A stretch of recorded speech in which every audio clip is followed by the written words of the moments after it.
Class 10th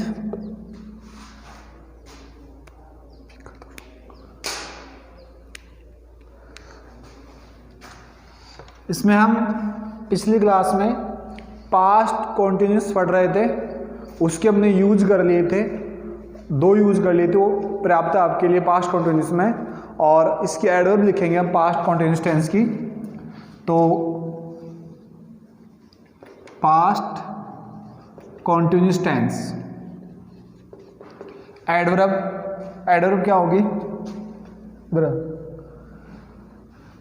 adverb होगी at that time, at that moment, at that moment, at that present, at that present, while, till, ठीक है। Past continuous tense की adverb at that time आ जाए, at that moment आ जाए, at that present आ जाए, while आ जाए, till आ जाए, तो वहां पास्ट कॉन्टिन्यूस टेंस पर आ जाएगा। कौन सा टेंस पर आ जाएगा? पास्ट कॉन्टिन्यूस टेंस, ठीक है। अगला टेंस चलेगा अपना 7वें नंबर का tense, past perfect tense. Past perfect tense क्या होता है इस टेंस में? भूतकाल में जो कार्य पूरे हो जाते हैं, जो कार्य भूतकाल में पूरे हो गए या पूरे हुए जस्ट कुछ समय पहले, उनमें पास्ट परफेक्ट टेंस का यूज किया जाता है। किस टेंस का यूज किया जाता है? पास्ट परफेक्ट का। परफेक्ट का मतलब संपूर्ण, मतलब जो कार्य भूतकाल में पूरा हो गया उसमें पास्ट परफेक्ट टेंस आएगा। हिंदी पहचान पास्ट परफेक्ट टेंस की हिंदी पहचान। हिंदी वाक्यों के अंत में चुका था, चुकी थी, चुके थे। हिंदी वाक्यों के अंत में क्या आएगा? चुका था, चुकी थी, चुके थे। अंग्रेजी पहचान, अंग्रेजी पहचान हेड प्लस वर्ब की third form, head plus verb की थर्ड फॉर्म। हेड सभी सब्जेक्ट के साथ आएगा, जितने भी सब्जेक्ट होंगे चाहे वो सिंगुलर हो चाहे प्लूरल हो, सबके साथ क्या आएगा? हेड आएगा। इसमें वो सिंगुलर प्लूरल का डिफरेंस नहीं है और V3 सबके साथ आएगी। अब सबसे पहले इसके हम अफर्मेटिव वाक्य करते हैं। अफर्मेटिव सेंटेंस, सकारात्मक वाक्य। ऐसा अब क्या होगा? सेंटेंस फॉर्मूला, सबसे पहले सब्जेक्ट आएगा, हेड आएगा, V3, object, other. Subject, head, V3, object, other. Example देखिए, सुमन रसोई घर में खाना पका चुकी थी। सुमन रसोई घर में खाना पका चुकी थी। सबसे पहले सब्जेक्ट कौन है? सुमन। सुमन के साथ वर्ब क्या आएगी? हेड। सबके साथ हेड आएगा। वर्ब क्या इसमें? पकाना, तो पकाना की V3 क्या होगी? कुक्ड।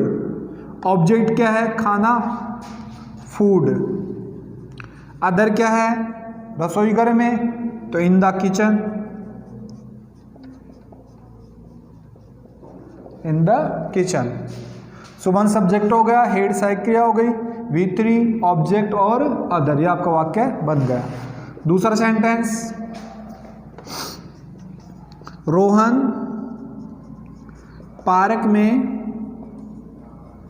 क्रिकेट खेल चुका था। रोहन पार्क में क्रिकेट खेल चुका था। करो Rohan head played cricket in the park.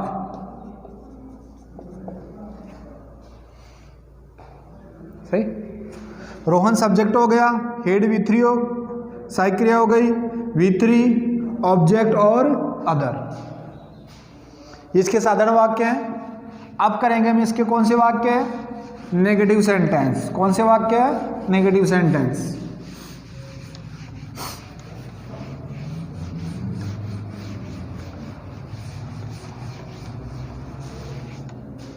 देखिए नेगेटिव में क्या आएगा, नेगेटिव सेंटेंस नकारात्मक वाक्य जिनमें नोट आएगा। ऐसा देखिए सेंटेंस फॉर्मूला, सब्जेक्ट आएगा, हेड आएगा, नोट आएगा, नोट हमेशा थर्ड पोजीशन पर आता है, V3 आएगा, ऑब्जेक्ट अदर। ये आपका एसएफ हो गया। सब्जेक्ट, सहायक क्रिया, नॉट, V3, ऑब्जेक्ट और अदर। एग्जाम्पल, तुम एक फिल्म नहीं देख चुके थे। तुम एक फिल्म नहीं देख चुके थे। करो। सब्जेक्ट कौन है, यू के साथ हेड, हेड के बाद में नॉट, वर्ब क्या है, वॉच्ड, ऑब्जेक्ट क्या है, ए फिल्म, अदर कुछ है नहीं, वाक्य पूरा। सब्जेक्ट आ गया, सहायक क्रिया आ गई, नोट आ गया, V3 आ गया और ऑब्जेक्ट आ गया, अदर इसमें था नहीं। दूसरा वाक्य, रोहन और सोहन, रोहन और सोहन पार्क में फूल इकट्ठे नहीं कर चुके थे। रोहन और सोहन पार्क में फूल इकट्ठे नहीं कर चुके थे। क्या होगा, रोहन एंड सोहन सब्जेक्ट हो गया। इसमें सिंगुलर प्लूरल का वो नहीं है डिफरेंस, तो सबके साथ हेड आएगा, हेड के बाद में नोट आ जाएगा। वर्ब क्या है, कलेक्टेड में ईडी जुड़ गया, कलेक्टेड। ऑब्जेक्ट क्या है, फ्लावर्स, फ्लावर्स कहाँ पर, इन द पार्क। ठीक है, ये अपना वाक्य बन गया। दूसरा, रोहन एंड सोहन सब्जेक्ट है, प्लूरल है, तो इसके साथ वर्ब सब में सेम आती है, हेड आएगा, नोट आएगा, या आपकी V3 हो गया, या आपका ऑब्जेक्ट हो गया, और ये आपका क्या हो गया, अदर हो गया। सही। हाँ, अब सबसे यहां तक का तो एग्जाम में नहीं पूछा जाता, लेकिन अब जो आगे जो हम पढ़ेंगे हम यूज, वो डायरेक्ट एग्जाम में आपको पूछी जाएंगे, सही फॉर्म भरवाई जाएगी, तो इनको ध्यान से देखेंगे।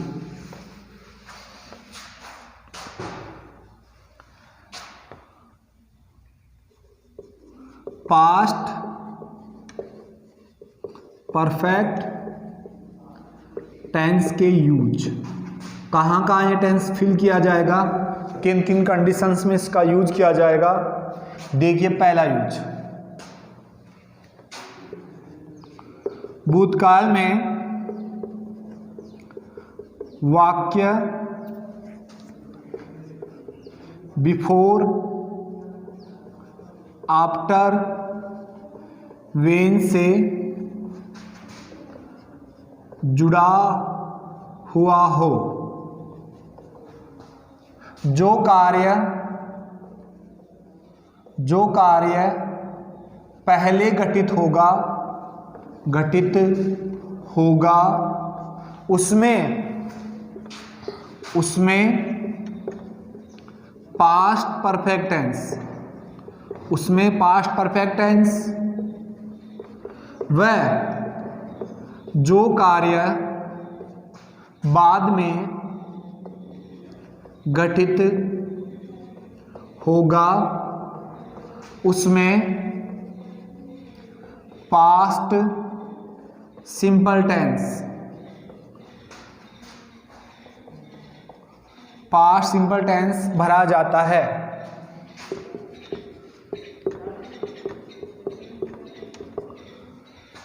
नियम लिख लीजिए। क्लियर। भूतकाल में वाक्य बिफोर, आफ्टर और व्हेन से जुड़ा हुआ होगा। दो वाक्य या तो बिफोर से, आफ्टर से और व्हेन से जुड़े हुए होंगे। अब दो वाक्य व्हेन, आफ्टर, बिफोर से जुड़े हुए हैं, तो जो कार्य पहले होगा, दो वाक्य आएंगे, जो कार्य पहले होगा उसमें पास्ट परफेक्ट टेंस आएगा। कौन सा टेंस आएगा? Past perfect tense. और जो कार्य बाद में घटित होगा उसमें पास्ट सिंपल टेंस आएगा। तो आपको वाक्य का ट्रांसलेट करके देखना है कि कौन सा कार्य पहले हुआ।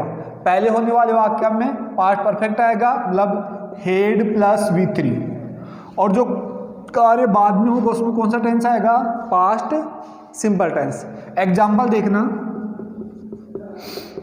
ही had worked hard before he finally von.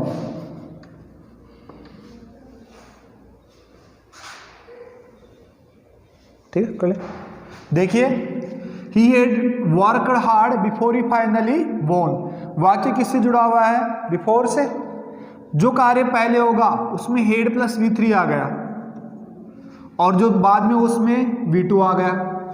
कैसे? हेड वर्कड हार्ड, उसने कठोर मेहनत की, उसने कठोर मेहनत की जिससे वो जीत गया। तो मेहनत उसने पहले की, हार्ड वर्क उसने पहले किया, तो हेड प्लस V3 हो गया, और जीत उसको बाद में मिली तो वोन हो गया, V2 हो गई। तो हर सेंटेंस में ही फॉर्मूला होगा कि व्हेन, बिफोर, आफ्टर से वाक्य जुड़ा होगा। पहले वाले वाक्य में हेड प्लस V3 होगा, ये यहां पर भी आ सकता है, ठीक है, लेकिन जो कार्य पहले होगा उसमें हेड प्लस V3 भरा जाएगा, जो कार्य बाद में होगा उसमें V2 भरा जाएगा। अभी आपके पार्ट सिंपल में भी यूज आएगा। पार्ट सिंपल में कैसे आएगा? इसको ब्लैंक कर देगा और यहां कहेगा कि विन की सही फॉर्म भरो, विन की सही फॉर्म भरो।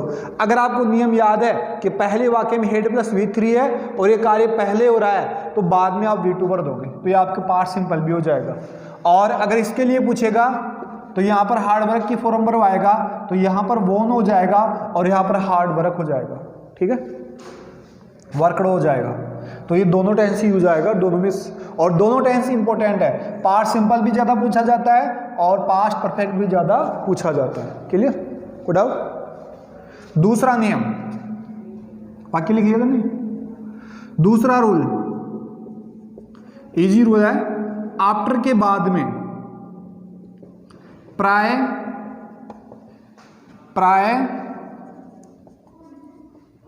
Past perfect tense, past perfect tense भरा जाता है। आफ्टर के बाद में प्राय पास्ट परफेक्ट टेंस भरा जाता है। यही नियम इसमें अप्लाई होता है, लेकिन ये देखना है कि आफ्टर अगर वाक्य के अंदर है तो प्राय उसके बाद में कौन सा टेंस आएगा? Had plus V3। कौन सा आएगा? Had plus V3। Example, after the rain had stopped, after the rain had stopped we went there, we went there. ठीक है, देखिए आफ्टर के बाद में प्राय कौन सा टेंस आ गया? Past perfect tense. नियम ये सेम है इसका भी। बरसात पहले रुकी, बाहर बाद में गए, सही है ना, बाहर बाद में गए तो बाद में की तो V2 हो गया, और पहले कार्य उसमें हेड प्लस V3 हो गया। यही नियम है, लेकिन इसका इजी मेथड है कि आफ्टर के बाद में ज्यादातर क्या आएगा? हेड प्लस V3 आएगा। ठीक है, थर्ड नियम इसका, टिल एंड अनटिल के साथ, टिल और अनटिल के साथ पास्ट सिंपल के साथ, past perfect tense, past perfect tense का यूज होता है।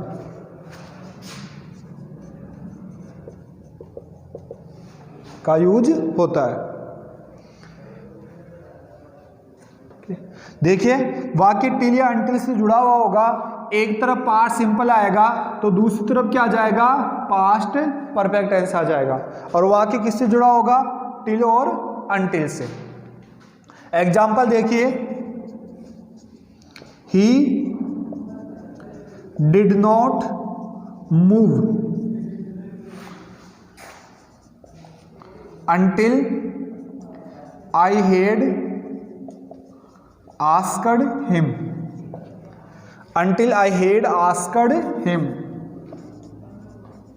Until I had asked him. देखिए वाक्य किससे जुड़ा हुआ है, until से। एक तरफ पास्ट सिंपल है जिसका पास्ट का नेगेटिव रूप है डिड नॉट मूव, तो अगर पास्ट सिंपल है तो दूसरी तरफ अपने आप कौन सा टेंस पर गया, पास्ट परफेक्ट टेंस पर गया। कोई दिक्कत इस तीनों समझ में? हाँ, अगला एक नियम और देखते हैं।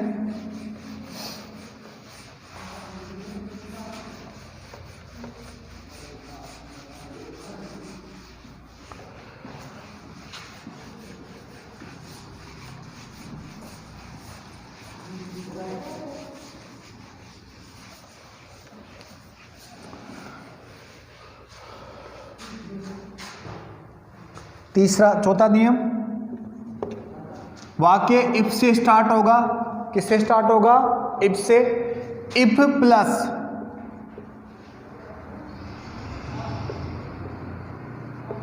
Would have V3, if plus would have V3। If condition के लिए आता है और कंडीशन के लिए वुड मॉडल्स का यूज किया जाता है। अगर वाक्य में इफ है और वुड हैव प्लस V3 है तो दूसरे वाक्य में आप डायरेक्ट कौन सा टेंस पर दोगे, पास्ट परफेक्ट टेंस। कौन सा टेंस पर दोगे, पास्ट परफेक्ट टेंस। इफ के साथ अगर वाक्य में वुड हैव V3 है तो आप पास्ट परफेक्ट टेंस भर दोगे। एग्जाम्पल देखना, if you had reached, if you had reached eight station in time,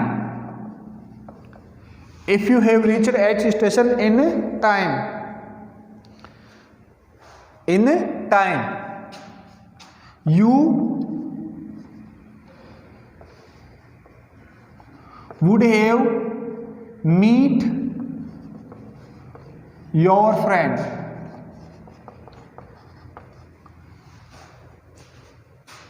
if you had reached at station in time you would have meet your friend। देखिए had plus V3 had reached और would have plus V3, ये नियम would have plus V3। और वाक्य की शुरुआत किससे हो रही है, इफ से। कंडीशनल वाक्य ये कि अगर तुम समय पर स्टेशन पर पहुंच जाते तो तुम अपने दोस्त से मिल लेते। तो ये कंडीशन है कि अगर टाइम पर पहुंचते तो अपने मित्र से मिल लेते। तो इफ कंडीशनल वाक्यों में वुड हैव V3 के साथ पास्ट परफेक्ट टेंस का यूज किया जाता है। कोई डाउट इसमें? अब देखिए इसके एडवर्ब।